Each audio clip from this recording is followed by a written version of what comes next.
Você já participou de algum encontro em que teve uma tremenda vontade de dar a sua opinião, mas aconteceu o quê? Faltou coragem. Já ouviu pessoas falando bobagens, fazendo propostas absurdas, mas por falta de segurança, você preferiu fazer o quê? Ficar em silêncio. Pois é, saiba que isso é um problema comum todos os dias.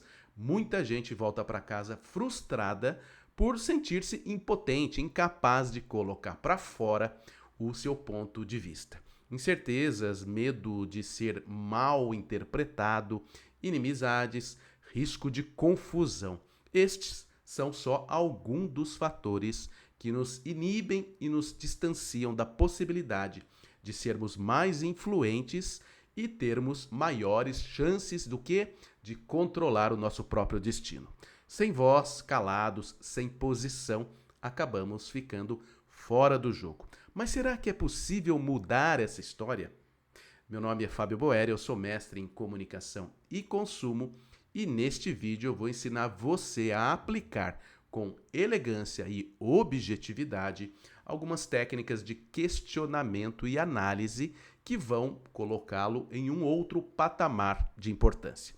Então, caneta e papel na mão, abre o seu notebook, usa o seu iPad e tudo o que for possível para registrar e não perder nenhum detalhe.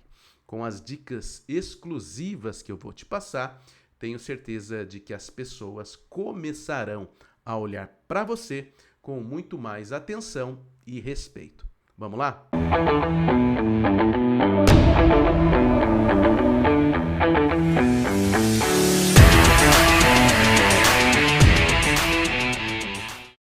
Eu quero começar essa aula contando uma experiência pessoal, apenas para ilustrar esse tema tão importante em nossas vidas, que é saber questionar e analisar as situações de forma precisa. Por clareza e privacidade, peço sua licença aqui para usar nomes fictícios para a gente compreender melhor a história. Certa vez, eu e minha família decidimos visitar lá no Canadá o Luiz e a Bia, um casal muito agradável que era pai do Cadu, um amiguinho do meu filho, o João Otávio. A ideia era uma viagem de uns 15 dias. Numa festinha no colégio do meu filho, comentei a nossa pretensão com outro casal, o Jorge e a Clara, que também eram amigos do Luiz e da Bia. Tá acompanhando aí? Imediatamente o Jorge e a Clara se interessaram pela viagem e propuseram um passeio em grupo. Eu e minha esposa concordamos naturalmente, afinal, seria bem divertido, especialmente para as crianças. No entanto, como vocês sabem, nem todo mundo tem o mesmo temperamento e nem todo mundo é aquilo que parece ser, com uma postura autoritária e tipo aquela pessoa que sabe tudo e acha que deve liderar todo mundo. Clara quase acabou com a nossa viagem ao querer determinar quando e onde deveríamos ir. O desconforto só não foi além porque, apesar das companhias, a gente fez um planejamento particular e a gente sabia exatamente o que queria naquela viagem. Com educação e muita firmeza, a gente não permitiu que a Clara desse as cartas de acordo com as suas conveniências. Mas isso, claro, só foi possível porque levamos a sério uma regrinha fundamental. O controle do jogo exige esforço. O que eu quero dizer com isso? Bem, antes de explicar essa regrinha, fica aqui o meu convite para você clicar no botão de inscrever-se e começar a fazer parte da nossa comunidade. Ativa também o sininho de notificação e receba o aviso de novos conteúdos. Sempre bom lembrar que seu engajamento vale muito para que a gente possa compartilhar o nosso conhecimento na área de comunicação. De volta à regrinha, o controle do jogo exige esforço. Quero dizer que numa simples viagem, numa reunião de condomínio ou numa reunião de trabalho, por exemplo, a gente não percebe e às vezes acaba fazendo o quê? Acaba terceirizando as decisões. Por preguiça, falta de interesse ou excesso de confiança em terceiros, damos ao outro o direito e a autoridade para definir o nosso destino. Isso já aconteceu com você? Em algum momento você já deixou a decisão na mão de outra pessoa e depois se arrependeu? O trabalho da escola, a escolha do restaurante, a compra de um presente. Lembra de alguma coisa nesse sentido? Conta pra gente nos comentários aquela experiência que não lhe sai da memória. É por isso que eu sempre bato nesta tecla. Antes de qualquer evento que exija uma tomada de decisão, caso não queira correr o risco de uma decepção, se prepare e se envolva. Estude os assuntos que vão estar em discussão e pense somente com a sua cabeça quais seriam as melhores soluções para você ou para as pessoas que você representa. Olha só, isso é fundamental para reduzir o risco de você ser prejudicado. Tenha a certeza de que aquela pessoa obcecada pelo controle, pelo comando, essa pessoa se dedica-se todos os dias para fazer valer a sua opinião. É uma coisa meio instintiva. Essa pessoa, a mandona, conta em grande medida com o quê? Com o desinteresse e a negligência das outras pessoas. O mandão ou a mandona geralmente tem problemas de autoafirmação e vê os eventos como grandes, como verdadeiros conflitos nos quais ele ou ela tem a chance de saciar um desejo, que é o desejo de fazer prevalecer não só os seus objetivos e interesses, mas principalmente a sua autoridade, sem se importar muito com os outros. Esteja pronto e atento a isso, com o que? Com muita informação. Um segundo ponto é o equilíbrio emocional. Todo tipo de questionamento, não se esqueça, pode naturalmente atrair uma carga de tensão. Nem todas as pessoas estão preparadas para serem questionadas. E se você estiver lidando com alguém possessivo, alguém autoritário, muito sensível, saiba que esse perfil não pensará duas vezes antes de colocar em movimento algumas artimanhas que visam desestruturar quem resolveu contestá-la. Diante das suas falas, essa pessoa pode usar de ironia para tentar ridicularizá-lo em público. Ela pode falar da experiência dela como forma de desvalorizar a sua proposta. Ela pode simular desatenção ao que você está falando para sugerir desimportância àquilo que você apresenta. Enfim, ela pode usar uma infinidade de artifícios para intimidar ou tirar você do centro emocional, o que seria um grande desastre.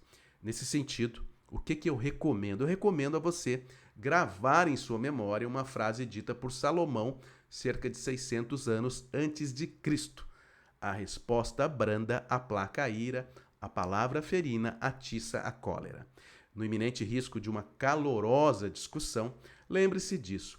Palavras gentis e tons brandos dão um banho de água fria na nossa raiva e na raiva do outro. E nada melhor do que o evidente controle emocional para mostrar para o público quem está mais próximo da razão. Questionar exige também objetividade. Tire de lado a pessoa e foque na proposta. Quem olha para a pessoa mistura as estações e geralmente vai falhar na hora de argumentar porque se deixou envolver pelas emoções. Seja racional. Quando alguém estiver falando algo relevante sobre o tema em discussão, é simples, anote cuidadosamente os pontos colocados em pauta. Anote para o quê? Para poder construir um roteiro que depois, esse roteiro, vai lhe dar organização mental. O interlocutor falou de um custo desnecessário, defendeu uma tese ali superada, propôs um destino arriscado, ele forneceu uma informação equivocada. Enfim, anote e memorize os pontos de discussão para que possa apresentar a sua argumentação. Um exemplo, sobre custos apresentados por fulano, ou seja, R$ 30.000 para a reforma da piscina. O que a gente pode dizer? Eu acredito que a gente pode dizer o seguinte: a gente precisa revisar esse orçamento, haja vista o reduzido número de fornecedores consultados. Percebe? Eu destaco a proposta apresentada e já justifico o porquê da minha contestação. Assim, eu não fico apenas no campo das objeções e evito me tornar aquele célebre sujeito do contra. Mas um ponto fundamental: questionar exige reputação. Quando a gente se propõe a questionar, é importante saber que a gente acaba assumindo a imagem do chamado telhado de vidro. É a história do entrar na chuva para se molhar, de dar a cara a tapa. O nosso oponente no debate vai querer vencê-lo de qualquer forma. E para fazer isso, uma tática tradicional é tentar ferir a sua reputação, o seu passado, algo que gera descrédito sobre a sua figura. Esteja ciente desta situação. Por isso, a importância de sempre pensar em ser um bom exemplo, uma pessoa correta, uma pessoa coerente, independentemente das circunstâncias. Aristóteles já falava que um dos segredos da comunicação persuasiva, aquilo que pode fazer a diferença entre convencer e não convencer, é a pessoa do orador. É o crédito, o valor, o peso, o poder de quem está falando, a sua reputação. Como a pessoa é citada, vista diante do domínio público. Esse detalhe, se é que podemos chamar de detalhe, tamanha sua relevância, tem uma influência, uma ascendência gigantesca sobre a mensagem. Ou seja, muitas vezes o impacto de uma fala só é significativo por causa de quem está falando. O conteúdo em si não é nada ou muito pouco sem a grandeza do seu portador. E uma das características aí mais marcantes de um grande portador de mensagens é a sua capacidade de analisar o cenário e oferecer caminhos, propostas consistentes e factíveis. Anota aí, somos mídia, somos um meio de comunicação. Não são apenas as emissoras de televisão, as emissoras de rádio, os jornais ou as revistas que são meios, ou a internet. Todo sujeito é um meio de comunicação. Daí a extrema urgência em buscar conhecimento para você se valorizar como um meio que realmente apresenta soluções concretas e precisas. Sem essa consciência e sem essa consistência, podemos até encantar uma vez, convencer uma segunda vez, mas na terceira oportunidade a gente corre o sério risco de ficar falando sozinho. Como eu sempre reforço em nossos programas, as pessoas querem e precisam do quê? Precisam de direção. Você já pensou sobre isso? Por que as pessoas ficam seguindo outras pessoas nas redes sociais? Só curiosidade? Não. As pessoas estão sedentas por referências, por modelos, por elementos de comparação que permitam a qualquer indivíduo ter um mínimo de ideia da posição que ele ocupa no mundo. Mais inteligente ou menos inteligente? Mais bonito ou mais feio? Mais rico ou mais pobre? Mais forte ou mais fraco? Mais feliz ou mais triste? Se as pessoas querem e precisam de direção, então responda nos comentários. Em quem essas pessoas vão buscar direção? De quem elas vão comprar essa direção? Das pessoas que dizem simplesmente é por ali? Ou das pessoas que dizem o que você está procurando fica ali na frente? Vem comigo que eu vou te levá-lo até lá. Qual a sua opinião sobre essas duas situações? Para mim, lembram categoricamente uma jornada de compra dentro de um supermercado. Vamos fazer aqui um exercício rapidinho de imaginação. Você vai ao supermercado A e está à procura de um determinado item. Então, vai a um atendente, aquele que usa um jaleco escrito "Como posso te ajudar?" e você diz: "Estou à procura de massa de tomate, por exemplo. Onde posso encontrar?" O atendente responde com uma pergunta: "Você não está vendo a placa lá na frente, no corredor 8?" Aí você agradece e vai em busca do produto, lá no corredor 8.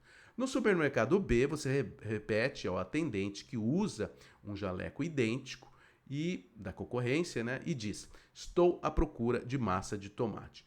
Onde posso encontrar?" O atendente responde sorrindo: "Acompanhe-me, senhor.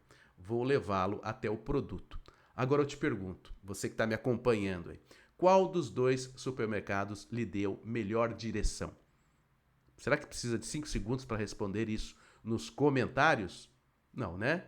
É muito fácil. Sem dúvida, é o supermercado B. Observe que o atendente do supermercado conduziu você até o destino desejado.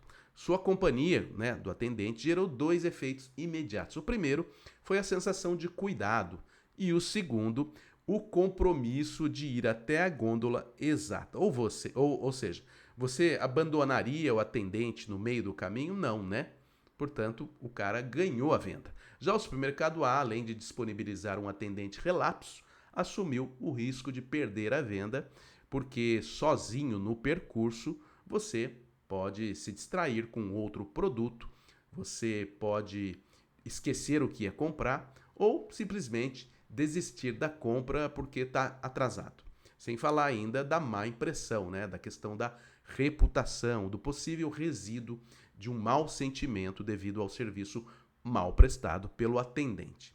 Na vida, na hora de se comunicar, de se colocar, de questionar e propor soluções, é indispensável a precisão.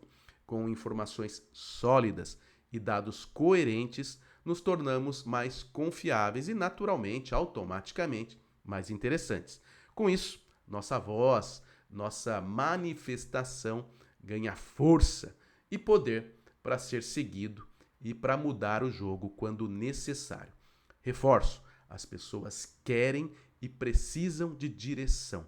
Aproveite e seja você o condutor. Ser conduzido talvez seja mais fácil e mais confortável, porém, nem sempre quem nos leva para o melhor caminho. E se você quer direção para tornar a sua comunicação, o seu relacionamento mais persuasivo, tornar-se uma pessoa mais interessante e influente, continue aqui com a gente. Se inscreva no canal, ative as notificações e vamos lá, né? Embarque na nossa programação. Eu garanto que a sua viagem será repleta de aprendizados que vão transformar para melhor a sua carreira e as suas relações interpessoais. Então, vem com a gente. Um abraço e até a próxima.